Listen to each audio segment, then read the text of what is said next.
Last year, Stephen challenged us all to be curious.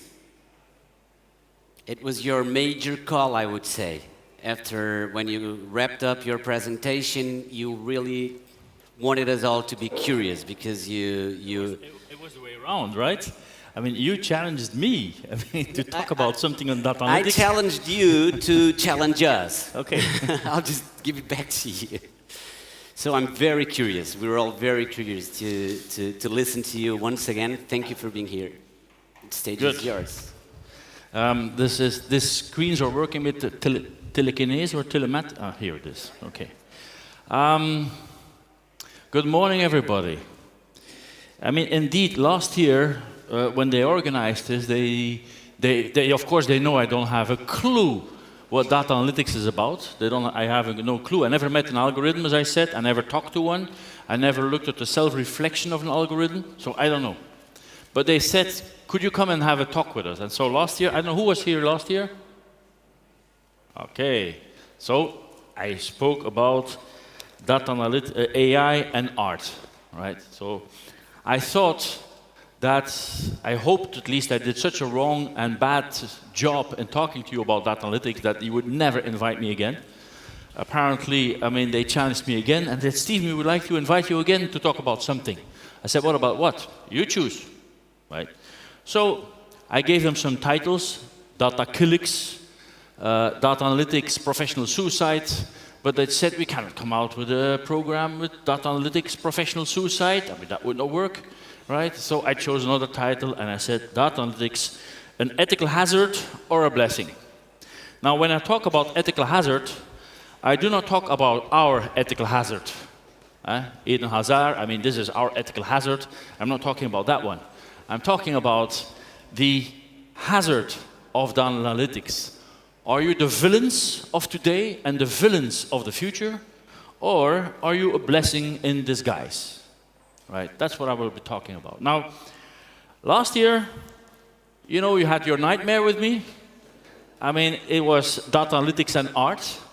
And of course, this was the title, the robotics and what the impact was in AI. And then I showed you a couple, and I will go over a couple of slides of last year, because if this year I talk about the villains and the good ones, I also want to compare it with the presentation of last year and then continue on data analytics and healthcare. So last year, you had this one, okay? You have the Apollo, you have Botticelli, but there was a villain. Who was a villain, right? This one was, of course, the villain within my presentation, because this Rembrandt was made by artificial intelligence. And if you would look like this, I mean, you would pay a fortune for this Rembrandt. I mean, it has really been made with artificial intelligence, taking thousands of his paintings and reduplicating a painting of Rembrandt. You would notice the difference. So, second one, right, you had our great master Bach. I also told you he is one of the masters in making 300 compositions of the short cantates, right?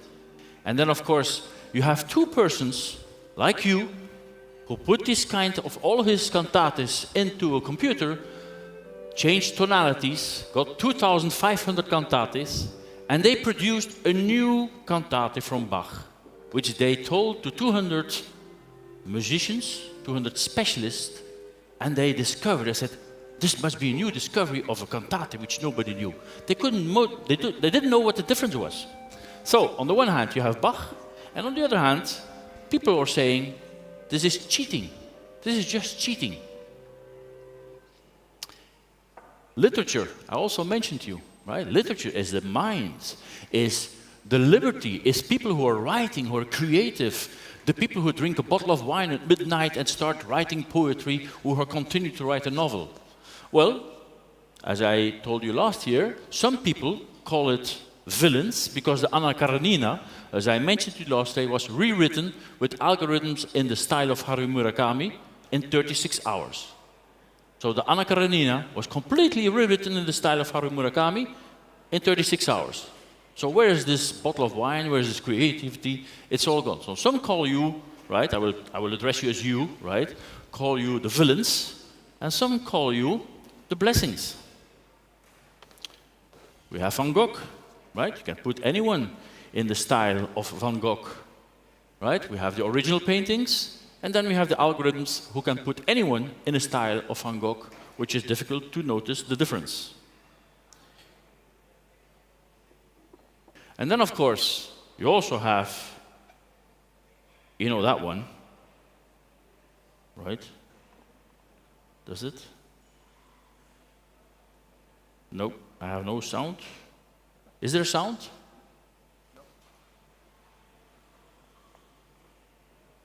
Let's go again. Anyway, so normally it should be music. This is also where people say, is this music? I mean, everybody of you have since last year gone there, right? I invited all of you to go there. This is 2 weekends. 600,000 people have this, and I would have loved to have the music. And people are saying, is this music? Is it not music? I mean, is this creativity? Is this no creativity? I mean, people are asking questions. Is this really adding any value to it? Robbie Barrett. I spoke to you about Robbie Barrett. I'm just reminding because repetition, never underestimate the power of repetition. When you talk about Frida Kahlo, you know, you immediately see Frida Kahlo, Diego Rivera, Dr. Heatlh, Picasso, Juan Miró. You immediately have a style. You know it. You look at it, you say, this is Picasso, right? Robbie Barrett, I mean, is this creating or not creating? Is this destructive or not destructive? He put 10,000 nudes into the computer, and he changed the algorithms, and this is the outcome. Now, I can tell you, in the world of art, Robbie Barrett is just a name. You look at it, and everybody will say, Robbie Barrett. Is this art or isn't this art? Right? There's not one drop of painting, not one pencil, nothing. This is purely computer made. So this is Robbie Barrett. Or you can actually put anyone in any style you want. You want to have Brad Pitt, you want to have other people in the style of Picasso, in the style of Van Gogh, you just put them in and the computer will just create a new, this is how he looks like in a Picasso style, but you can put any, you can combine, you can create things, you can combine a style of Picasso with Frida Kahlo and have a new kind of style which the world never knew before. So you can do a lot of things. Is this being a villain or is this being creative or not? I ended last year, I don't know if you know it, but last year I ended saying that one of the first pieces of art, of artificial intelligence, was going to be sold, right, at Christie's. And it was going to be sold on the 25th of October. It was sold on the 25th of October. Now, the estimate before, right, was everybody said, this is actually not a painting. I mean, you cannot even hang it, because when you buy the painting, you have to upload it in the cloud, right? And it's stored in the cloud. You can resell it, but you have to resell it out of the cloud to somebody else who has a cloud, right? So you cannot even hang it.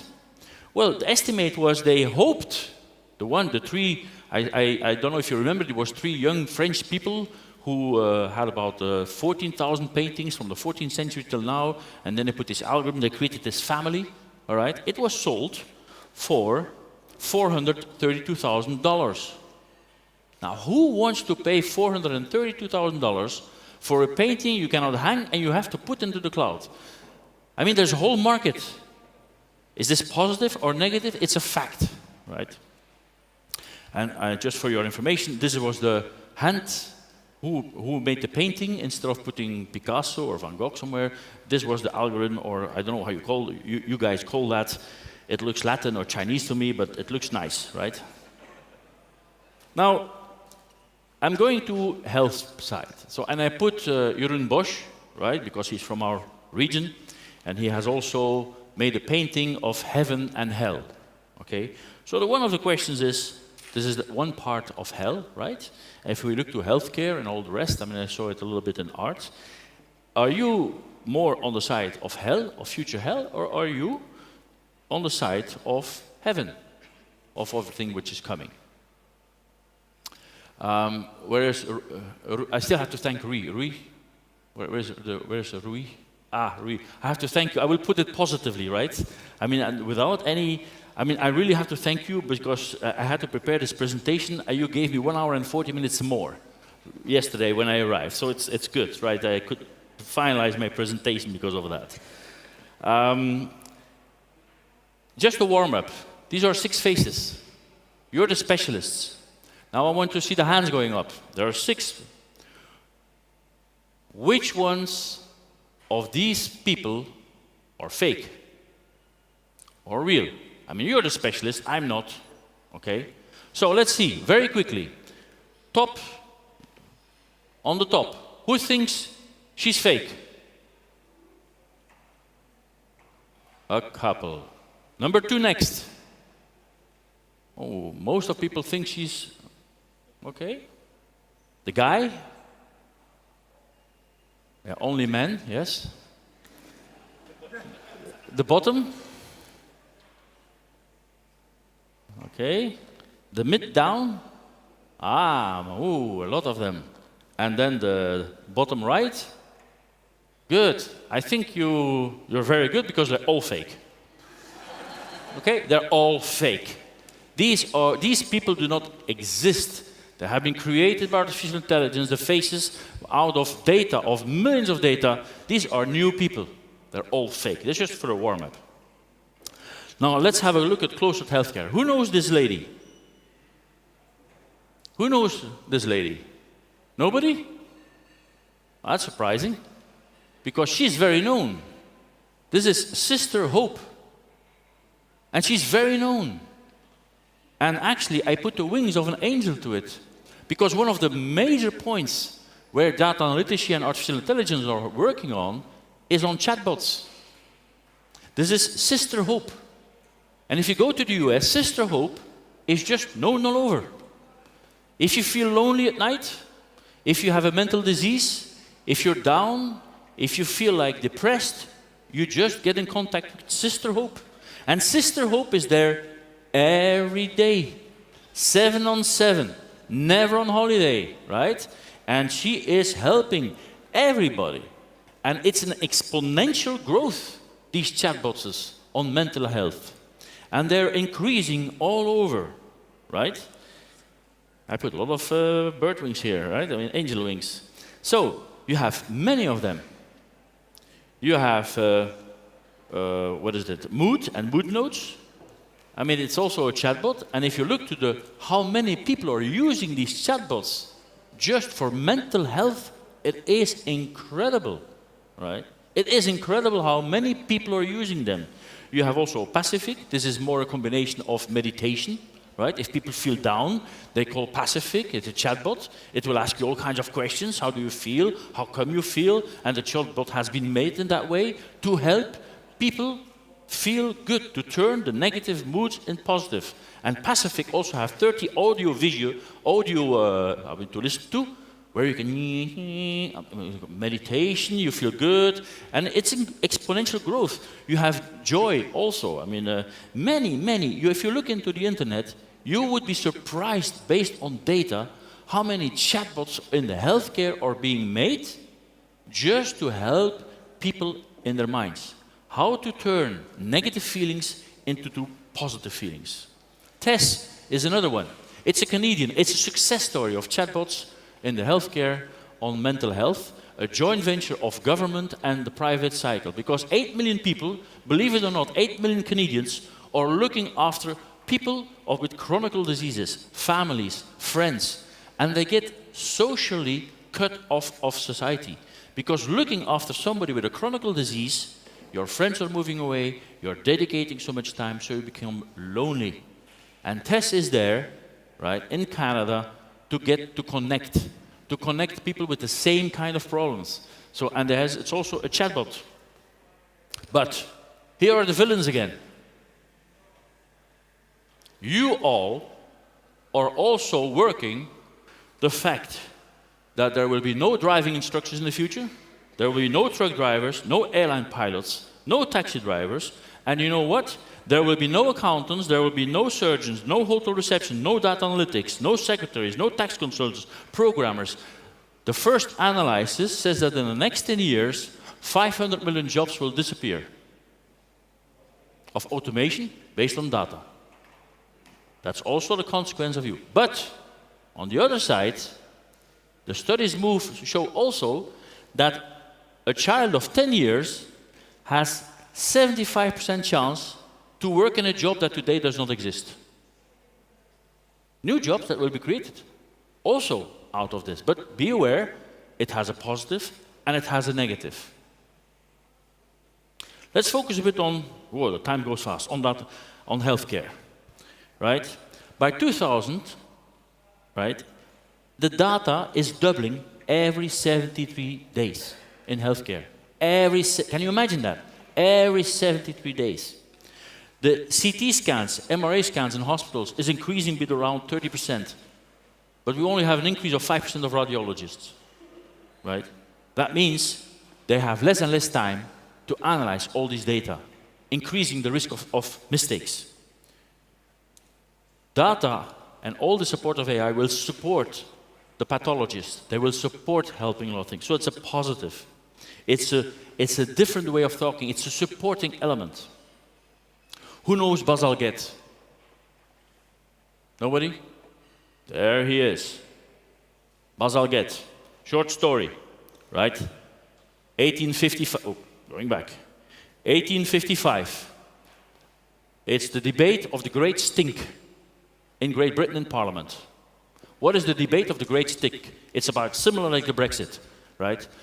But you're in Parliament and the Thames is an open sewer. Actually, it stinks so much, nobody wants to live anymore. They don't open the windows in Parliament anymore because it stinks too much. So it's the real debate in Parliament on the Great Stink. And the point is, are we going to invest £2.5 million in infrastructure for the sewing structure or not? Big debate. 2.5 million sterling, today is 300 million sterling. Well, it is the exact debate we have today on data analytics, on healthcare. I mean, the big debate in Parliament in Great Britain was, yes, but is this a public thing or a private thing? Well, today we have the same debate, right? We have not the great stink, but the great data in healthcare. And some people, you see, it's the same debate. Should it be kept private? Or should we invest huge amounts to make a better world and have all this data in a structural way for everybody? It's the same debate that comes out. Diabetic retinopathy. It's one of the fastest growing elements of being blind. It can be detected early. It's very easy to cure. Detected late, it causes blindness. Well, based on so many data, there is now a screening with your phone, and people can see on distance if you have the first elements of this disease, because there's just not enough doctors in all these parts of the world to screen for blindness. Cancer detection. There's millions of data available. And the algorithms are there, they're helping the pathologists, because you need a lot of experience to detect the metastasis, where it is, and where it evolves. You need a lot of expertise, a lot of studying. And if you put two of them, they might come to complete different conclusions. So there is need, because of the data is growing, you need these methodologies to help them to look into that. Also genomics. Genomics is huge. I mean, you know that in China now, they have fertilized 7 couples with genomics, the fact that the people, the babies, will not have HIV, right, or resistant to HIV. Huge protest all over the world that this is unacceptable, this is monstrous, but it is happening. I'm going to go a bit faster. Voice patterns, based on data, based to the cloud, based to the possibilities that computers have today. We can make relationships which before we never could. It is clear that voice changes with cancer. So if you have all these data and you can make relationships today which before you could not do, you can actually detect early signs of cancer because certain voice elements change in your voice. Autism. We never could make these studies. iPhone has 10,000 iWatches which looks at the faces of the children. 10,000 children today in the US are undergoing online, and they're analyzing what kinds of elements in the face movements is typical for autistic children, for early detection. Urine. There are ways where with strips, now you can detect all kinds of diseases, and it's in your mobile phone. And from a distance, you detect anything you have. Operational efficiency. Whoever was in a hospital and was treated on time? Yeah. Because you called your friend, yes. Right? I mean, this is an issue. You go to a hospital, you have to wait. And why is that? Because it's so complex. It's so complex. One patient has to be there, but all the things around it must be there. The right doctor, the right equipment, the right treatment, everything has to be there. This is a huge opportunity for efficiency. Writing, right? Speech to text. You see it there. What a savings you can have. Also, in capacity management. When somebody has to come, that the nurses are there, the doctors are there, the equipment is there, it's everything about data analytics. And this is now going to be used in hospitals so that you increase the efficiency and you reduce also the wasted time. Under or overbooking of staff, huge number of medical errors, direction of value-based healthcare, because in the end we have to move to value-based healthcare, where it is the patient that is central, not the amortization of the machines in the hospital. Right? In Arkansas, there's a hospital which has been putting all the systems in place on health-based healthcare. And it reduced the cost with 44%, using the right KPIs in putting the customer, the patient, at the center of the treatment. Financial impact. It's estimated that help of all this would reduce the healthcare cost in the US with 7%, or $150 billion US. Imagine if we apply all that also in Portugal and elsewhere. Robotics, 21% reduction in length of the hospitals. Do you know what that means? I mean, we have a hospital bacteria which becomes more and more resistant. Many people are affected by a hospital bacteria, right? If you reduce the length of stay. Secondly, you also have here Fondation Champalimau, who has an invention where it treats the people who underwent surgery immediately from home. People will be sent home immediately, but then connected with offsite, with people who are immediately connected, so to know something. Direct people to the emergency, if they have to go to emergency. And then you have the whole sector of pharma, right? I mean, it costs about 12.5 years to put a product in the market with on average $2.6 billion. I mean, now, with the algorithms, with the data, you can calculate the effect a new medicine can have in the proteins of the human body. So it will reduce the time, it will reduce also the cost. Huge possibilities. And then, of course, we have our giant, China. China wants to be #1 in the world in AI in 10 years' time.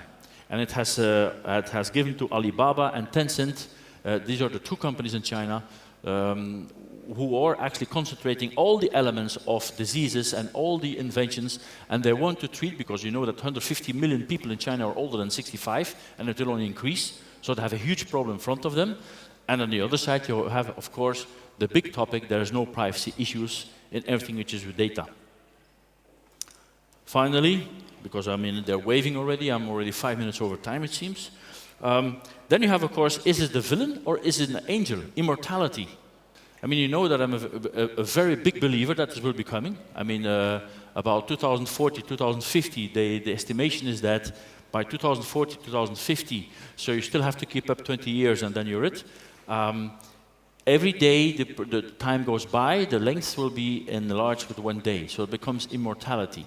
And this is really close. We will be in 3D printing of organs. We will be in genomics. We will be reporting. It's strange that we are not thinking about. And I could continue on this topic for a long time, but I will not, right? So, women give birth. You will say nothing new to that, right? But how in the hell are women creating new cells out of old cells? Have you ever thought about that? A woman is made of old cells. They're all old. Nevertheless, they make new cells. How did they do that to create life?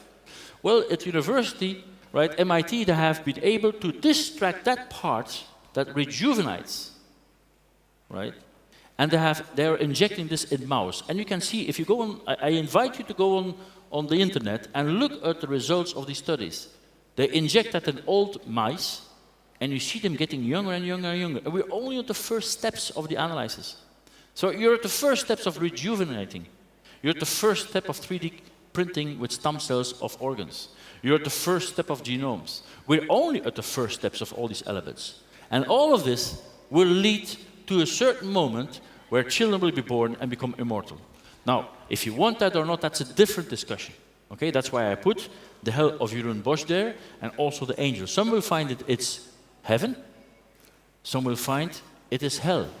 Because there's a lot of ethical questions around it. When that moment happens, what happens with religion? There's no heaven, there's no hell, there's no sin. You live eternally. What about reincarnation? You're just there forever.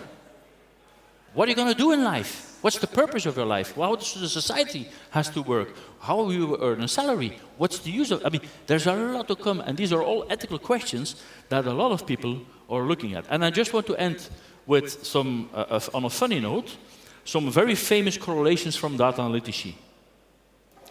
Some data analytici has been analyzing many, many data, and they came to the conclusion, now you can all look to your size of your palms, that palm size correlates with life expectancy. Isn't that great? They concluded that ice cream sales correlates with drowning deaths. Incredible, no? And that more cleaning by men correlates with shorter lives. Incredible. Now, don't be, I mean, when you look into all that, I just want to warn that sometimes we have to be very careful not to come to the wrong conclusions, because on the first one, actually what happened is, it's a fact. Women have smaller palms, and they just live longer. So the study, right, has to be looked at in the right way. When you sell a lot of ice cream, it's mostly when it's hot. When it's hot, people swim more, so you have more drownings, right? And for the last one, nobody ever found a reason. So I put that as a challenge to all of you, right? To make a new study, right? And to see if you can find the answer, why this would make sense out of it. Now, I thank you, right? And in the end, it's all about music and dance. And I wish you all the happiness and a lot of algorithms as well. Thank you very much.